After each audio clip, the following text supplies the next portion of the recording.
Hello friends, welcome to B R academy. B R academy के एक नई video में आप सभी का बहुत बहुत स्वागत है।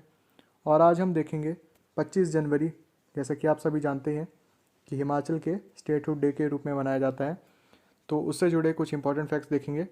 साथ ही साथ हम देखेंगे कि हिमाचल के जो प्रशासनिक अधिकारी जो भी नियुक्त हैं वो कौन कौन हैं। तो आपको ये वीडियो पसंद आएगी तो हम हिमाचल के लिए डेडिकेटेड वीडियोज़ बनाना भी शुरू कर देंगे। तो आइए शुरू करते हैं वीडियो। हिमाचल प्रदेश प्रशासन, तो ये कुछ ओवरव्यू है आपके लिए। जैसा कि आप सभी जानते हैं कि हाल ही में एक एनटी नायब तहसीलदार की पोस्ट के लिए भी आवेदन आप कर सकते हैं। तो उसके लिए भी ये क्वेश्चन आपके लिए इम्पोर्टेंट रहेंगे। साथ ही साथ अलाइड सर्विसेज, एचएएस, इन सब में भी ये छोटे छोटे क्वेश्चन पूछे जाते हैं जो कि हम लापरवाही में गलत कर देते हैं। तो हमारी कोशिश ये रहेगी कि आप सभी को छोटा छोटा रिमाइंडर दिया जाए ताकि आप ये क्वेश्चन क्रैमिंग ना करके अपने जहन में उतार लें। तो हिमाचल प्रदेश के प्रशासन से हम क्या समझते हैं कि गवर्नर कौन है यहाँ पे अभी? राजेंद्र विश्वनाथ आर्लेकर। आप सभी मैक्सिमम क्वेश्चन के आंसर जानते भी होंगे, पर एक क्विक रिमाइंडर है आपके लिए। सीएम जयराम ठाकुर। स्पीकर, ये मैक्सिमम लोग भूल जाते हैं, तो ये कौन है? विपिन सिंह परमार। और चीफ सेक्रेटरी हमारे Ram Subhag Singh. Okay. Chief justice, हमारे जो हाई कोर्ट के जो अभी सीनियर मोस्ट जज हैं वो कौन है अभी? मोहम्मद रफ़ीक। आगे कुछ ये मिनिस्ट्रीज़ देख लेते हैं जो कि हमारे जो सीएम हैं उन्होंने वितरित की हैं। तो जल शक्ति मिनिस्ट्री और हॉर्टिकल्चर, सैनिक वेलफेयर, ये सब कौन संभाल रहे हैं? महेंद्र सिंह ठाकुर। इनके नीचे मैंने इनके जो एरियाज़ हैं जहाँ से बिलोंग करते हैं वो लिखे हुए हैं। तो जैसे ये मंडी से बिलोंग करते हैं।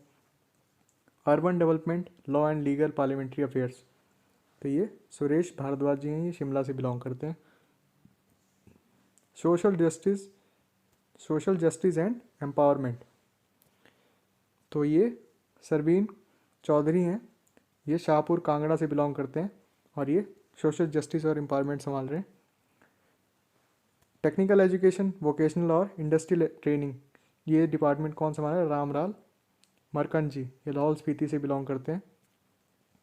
रूरल डेवलपमेंट एंड पंचायती राज, ये वीरेंद्र कंवर जी हैं, ये एक इम्पॉर्टेंट पोर्टफोलियो संभालते हैं, नौदौन से हैं, हमीरपुर से। एजुकेशन मिनिस्ट्री संभाल रहे हैं गोविंद सिंह ठाकुर, ये मनाली से बिलोंग करते हैं। फॉरेस्ट मिनिस्ट्री संभाल रहे हैं राकेश पठानिया, ये नूरपुर कांगड़ा से आते हैं। और health ministry and welfare, family welfare, ये राजीव सैजल जी संभाल रहे हैं, ये हरिपुर सिरमौर से चुन के आते हैं। ओके, कुछ इंपॉर्टेंट फैक्ट्स हिमाचल के बारे में। तो यहाँ पे 12 डिस्ट्रिक्ट्स हैं, 75 तहसील्स हैं और 52 डिविजन्स हैं। आगे 75 ब्लॉक्स हैं, 20,690 विलेजेस हैं और 57 टाउन्स हैं यहाँ पे। तो लोकसभा की 4 इंपॉर्टेंट सीट्स जो हिमाचल को अलॉट हैं वो कौन सी हैं? तो जो पहली सीट पे चुन के आते हैं वो कौन है? कृष्ण कपूर, ये कांगड़ा से चुन के आते हैं। ये जब जितने भी डिस्ट्रिक्ट्स हैं यहाँ पे डिफरेंट लोकसभा सीट्स हैं, तो आप ये भी देख लीजिएगा साथ में। तो प्रतिभा सिंह ये मंडी से चुन के आती हैं, अनुराग ठाकुर ये हमीरपुर से चुने गए हैं और सुरेश कुमार कश्यप ये शिमला से चुने गए हैं। तो ये 4 इंपॉर्टेंट लोकसभा सीट्स हैं आपके सामने। आगे बढ़ते हैं। राज्यसभा, तो राज्यसभा की हिमाचल के लिए 3 सीट्स हैं। राज्यसभा में कुछ लोग कंफ्यूज हो जाते हैं कि ये लोग कैसे रिपीट होते हैं, पर इनका जो टेन्योर होता है वो 6 साल का होता है, 6 साल के लिए चुन के आते हैं। तो जैसे आनंद शर्मा जी हैं, तो आनंद शर्मा 2016 में चुन के आए हैं, तो इनका कार्यकाल कब खत्म होगा? 2022 में। आगे जगत प्रकाश नड्डा, जेपी नड्डा, जिनका आप नाम जानते ही होंगे, ये 2018 में चुन के आए थे। और इंदु गोस्वामी ये भी 2020 में चुन के आई हैं। तो ये 3 इंपॉर्टेंट राज्यसभा की सीट्स और जो मेंबर उन पर आसीन हैं उनके नाम आगे। एक छोटा सा fact, longest serving CM of Himachal Pradesh, आप सभी जानते ही हैं, हाल ही में उनका निधन भी हो गया। वीरभद्र सिंह, राजा वीरभद्र सिंह जो हैं लॉन्गेस्ट सर्विंग सीएम है। आगे ज्योग्राफी का एक छोटा सा पार्ट आपके लिए। तो हिमाचल के नॉर्थ या उत्तर में क्या है? जम्मू कश्मीर। नॉर्थ ईस्ट, उत्तर पूर्व में क्या है? तिब्बत। और दक्षिण पूर्व में क्या है? उत्तराखंड। और दक्षिण में है हरियाणा। और वेस्ट या पश्चिम में है पंजाब। एक इम्पॉर्टेंट चीज़ कि हिमाचल की जो हाइट है तो वो पश्चिम से पूर्व की ओर बढ़ती है, हाइट इंक्रीज़ कर रही है वहाँ पे, यानी कि, और ये होता किस लिए, क्योंकि अर्थ की रोटेशन भी इसी तरफ है, तो ये इन्फ्लुएंस करती है पहाड़ों की हाइट के लिए। और यहाँ पे हाइट वेरी करती है कितना, 350 मीटर से लेकर 7000 मीटर तक यहाँ पर हाइट वेरी कर रही है। श्रेणियाँ हैं इसकी हाइट की, यहाँ पे मैंने लिखा हुआ है east to west height increase कर रही है। तो यहाँ पर हिमाचल को मेनली तीन भागों में बांटा गया है। तो एक है आउटर हिमालयाज या शिवालिक रेंज जिसको बोलते हैं। तो इसमें जो हाइट है वो 350 मीटर से लेकर 1500 मीटर तक वेरी करती है। इस श्रेणी में कांगड़ा के कुछ हिस्से, कांगड़ा के जो लोअर कांगड़ा है, हमीरपुर, बिलासपुर, ऊना, मंडी, सोलन, सिरमौर, ये सब शामिल हैं। तो इन रेंज में बर्फ़बारी नहीं होती है, बहुत कम होती है, होती भी है तो आगे चलते हैं इनर हिमालयास या आंतरिक हिमालयास। तो इसमें हाइट की जो रेंज है वो कितनी है, 1500 मीटर से लेकर 4500 मीटर। तो इसको मेनली दो भागों में और बांटा गया है, आप सभी जानते होंगे, धौलाधार रेंज और पीर पंजाल रेंज। तो धौलाधार रेंज, इसको मौलक पर्वत के नाम से भी जाना जाता है। चंबा, कांगड़ा और मंडी में ये स्थित है। तो कहाँ कहाँ, चंबा, कांगड़ा और मंडी में धौलाधार रेंज है। धौलाधार रेंज, इसकी एक और खासियत है कि ये हिमालय को उत्तराखंड के बद्रीनाथ से अलग करता है। तो हिमालय जो पहाड़ है हमारा, तो उसमें हिमालय रेंज जो है उसमें जो उत्तराखंड के जो बद्रीनाथ धाम है वहाँ पे ये अलग करता है। कौन, धौलाधार रेंज। और रामपुर में सतलुज, रामपुर यहाँ पे देखिएगा कि कहाँ कहाँ पे है मेनली और कौन कौन सी नदियों द्वारा अलग किया जा रहा है। तो लारजी यानी कि कुल्लू के पास ब्यास नदी द्वारा, चंबा में रावी नदी द्वारा धौलाधार को काटकर आगे निकलती हैं। ये तीन नदियाँ सतलुज, ब्यास, रावी, ये धौलाधार को काटकर आगे निकलती हैं। धौलाधार का उत्तरी किनारा बड़ा बंगाल में पीर पंजाल के दक्षिण किनारे के साथ लगता है। तो पीर पंजाल रेंज, इसके बारे में अभी पढ़ेंगे। तो इसका दक्षिणी किनारा बड़ा बंगाल यानी कि कांगड़ा में लगता है, पीर पंजाल के दक्षिणी किनारे के साथ। आगे पीर पंजाल के बारे में देख लेते हैं। ये भी एक रेंज है। यह सतलुज के तट पर महान हिमालय से अलग होता है। यह एक तरफ चिनाब और दूसरी तरफ रावी। अभी करता क्या है, पीर पंजाल रेंज एक तरफ रावी और ब्यास को अलग कर देता है और एक तरफ सतलुज को अलग कर देता है। तो तीन नदियों को डिवाइड करता है पीर पंजाल। यहाँ पे देख लेते हैं ना, लास्ट पार्ट रहा हमारा क्या, महान हिमालय, ग्रेटर हिमालय। यह स्पीति तथा ब्यास नदी के निकास को अलग करता है। तो ये क्या करता है, स्पीति और ब्यास, स्पीति एक नदी है यहाँ पे, आपने सुना ही होगा, लाहौल स्पीति के पास ये नदी है। तो ये इनको अलग करता है और इसको अल्पाइन या जांस्कर ट्रांस हिमालयस भी कहा जाता है। और ये स्पीति तथा किन्नौर को तिब्बत से अलग करता है।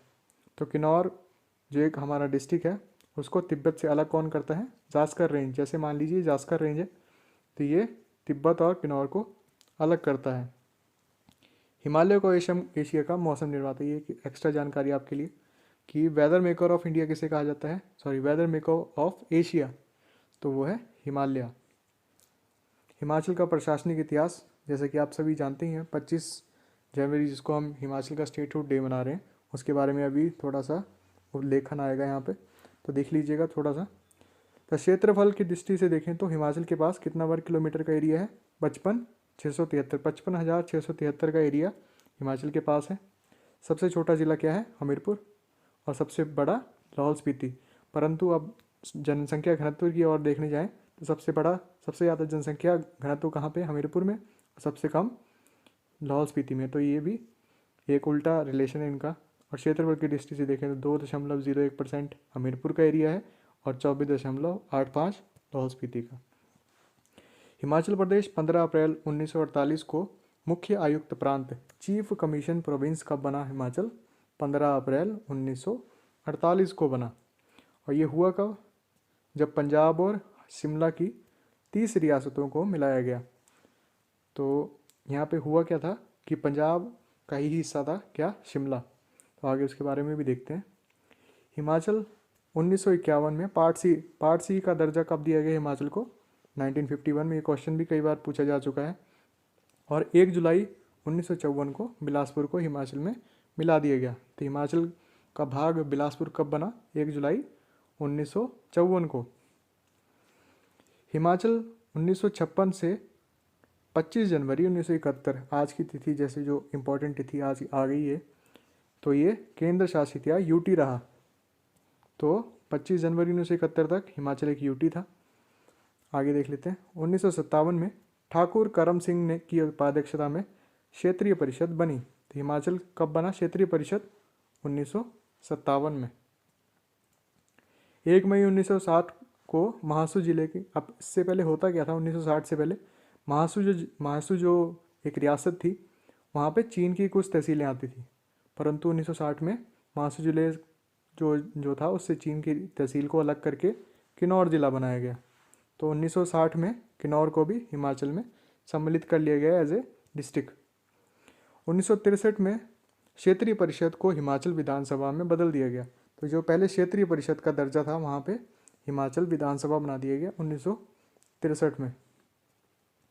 1 नवंबर 1966 को पंजाब का पुनर्गठन तथा कांगड़ा, कुल्लू, लाहौल स्पीति और शिमला को हिमाचल में सम्मिलित कर दिया गया। तो जैसे मैंने आपको पहले भी बताया कि शिमला पहले पंजाब का एक भाग था, पर बाद में यानी कि 1966 में शिमला को भी हिमाचल का भाग बना दिया गया। और शिमला, जैसे कि आप सभी जानते हैं, कैपिटल ऑफ हिमाचल है, अपना समर कैपिटल ऑफ हिमाचल। 1 सितंबर 1972 में ऊना और हमीरपुर को कांगड़ा से अलग कर दिया गया। तो 1 सितंबर 1972 तक ऊना और हमीरपुर कांगड़ा का ही भाग थे, परंतु 1 सितंबर 1972 में इनको अलग कर दिया गया।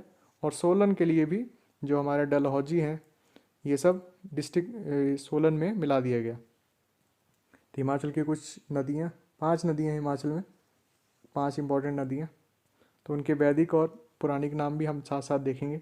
तो यमुना, इसका पौराणिक नेम कालिंदी, और ये प्रवेश करती है सिरमौर में। खादर मांजरी में ये हिमाचल में प्रवेश करती है। खादर मांजरी एक इम्पॉर्टेंट जगह है जहाँ पर यमुना नदी प्रवेश करती है। और निकास कहाँ पे करती है, बाहर कहाँ से निकलती है हिमाचल में? ये ताजेवाला से, ताजेवाला हरियाणा से ये एग्जिट होती है हिमाचल से। आगे देख लेते हैं सतलुज एक इम्पॉर्टेंट नदी है हिमाचल की, और वैदिक नेम क्या है इसका? शतुद्री, और संस्कृत नेम है शतुद्रु, एक जैसे नाम है, याद रखना इजी हो जाएगा आपके लिए। और प्रवेश स्थान क्या है इसका? शिपखिला, और निकास स्थान है इसका भाखड़ा, पंजाब में, ये भाखड़ा में बाहर निकलती है हिमाचल से। और इसकी बहने के स्थान के कौन कौन सी डिस्ट्रिक्ट से होकर बह के निकलती है? ये 5 इंपॉर्टेंट डिस्ट्रिक्ट्स हैं, किन्नौर, शिमला, सोलन, मंडी, बिलासपुर। और सतलुज एक ऐसी नदी है जहाँ पर सबसे ज़्यादा विद्युत परियोजनाएं लगाई गई हैं हिमाचल में, ग्रेविटी डैम्स जिसको बोलते हैं, वो भी बनाए गए हैं। आगे देख लेते हैं ब्यास। तो ब्यास का वैदिक नेम अर्जिकिया और संस्कृत नेम विपाशा, और इसका उद्गम स्थान यहाँ पे हिमाचल में ही निकलती है यह नदी, तो रोहतांग दर्रे से निकलती है। और रोहतांग दर्रे का पुराना नाम क्या था दोस्तों? भृगु तुंग। भृगु तुंग का मतलब होता है एक गुफा, तो एक दर्रा जिसका बोलते हैं। तो निकास स्थान है इसका हरि का पतन, ये पंजाब में है, पंजाब में विलय हो जाता है। और बहने का स्थान है इसका कुल्लू, कांगड़ा से मंडी, और ब्यास में ये जाके ब्यास में विलय हो जाती है, कहाँ पे? मंडी में। चिनाब नदी का वैदिक नेम क्या है दोस्तों? अस्किनी, और संस्कृत नाम है इसका चंद्रभागा। अब संस्कृत नाम जो है इसकी जो उपाजक जो नदियां हैं उनसे लिया गया है, चंद्र और भागा, आगे देखेंगे। तो इसका उद्गम स्थान क्या है? बारलाचा दर्रे में के विपरीत चंद्र और भागा नदियाँ उत्पन्न होती हैं। तो बारलाचा दर्रे में जो 2 नदियाँ हैं, चंद्र और भागा, वो उत्पन्न होती हैं, और तांदी में चिनाब नदी का निर्माण करती हैं। तो तांदी नदी में जाकर ये मिल जाती हैं और चंद्रभागा या चिनाब का निर्माण करती हैं। और जल घनत्व की दृष्टि से हिमाचल की सबसे बड़ी नदी कौन सी है दोस्तों? चिनाब। ओके, नेक्स्ट देख लेते हैं रावी, लास्ट। तो इसका वैदिक नेम क्या है? पुरुषणी, तो और इसका संस्कृत नेम है इरावती। कांगड़ा के बड़ा बंगाल से यह निकलती है। ओके, और यह पाकिस्तान में जाकर चिनाब में मिल जाती है। ये भी एक इम्पॉर्टेंट क्वेश्चन है। और हिमाचल की झीलें, ये सभी इम्पॉर्टेंट झील्स हैं। ऐसे तो हिमाचल में 34 झीलें हैं, पर आपके लिए मैं यहाँ पर 34 प्रस्तुत करूँगा जो कि मोस्ट इम्पॉर्टेंट है और कई बार एग्ज़ाम में पूछी गई हैं। तो गोबिंद सागर झील आपको पता ही होगा, बिलासपुर में। गडासुरु, ये भी चंबा में है। चंबा की मैक्सिमम झीलें आपको यहाँ पे देखने को मिलेंगी। खजियार, लामाडल, मणिमेश, चमेरा, महाकाली, चंद्रकूप, ये सब झीलें कहाँ पे हैं? चंबा में। डल झील आपको बताइए कांगड़ा में है। पौंग और करेरी, ये 3 झील कहाँ पे हैं? कांगड़ा में। कुमारवां झील ये मंडी में, और रिवालसर भी झील कहाँ पे है? मंडी में। नाको झील ये सभी आपको पता ही होगा, किन्नौर में है। और चंद्र और सूरजताल लाहौल स्पीति में है। ओके, स्टेट सिंबल्स जो कि हिमाचल के जो राजकीय सिंबल्स हैं वो कौन से हैं? तो मैमल में देखें तो स्नो लेपर्ड, पहाड़ी तेंदुआ। बर्ड में देखें तो वेस्ट ट्रैपोगैन, जिसको जुजुराना बोलते हैं, जुजुराना। और फिश है गोल्डन महासीर। महासीर जो हमारी जो राजकीय मछली जो है वो कौन सी है? गोल्डन महासीर। और फ्रूट है हमारा नेशनल स्टेट फ्रूट है एप्पल। और फ्लावर है पिंक रोडोडेंड्रॉन। और ट्री जो हमारा राजकीय पेड़ है वो कौन सा है? देवदार। और देवदार केदार या देवदार का वृक्ष जो है वो हमारा स्टेट ट्री है। तो दोस्तों, आशा करता हूँ आपको ये वीडियो ज़रूर पसंद आई होगी, और आपको भविष्य में भी हिमाचल से जुड़ी जो वीडियोज़ हैं वो चाहिए तो इस वीडियो पे कमेंट करके ज़रूर बताइएगा।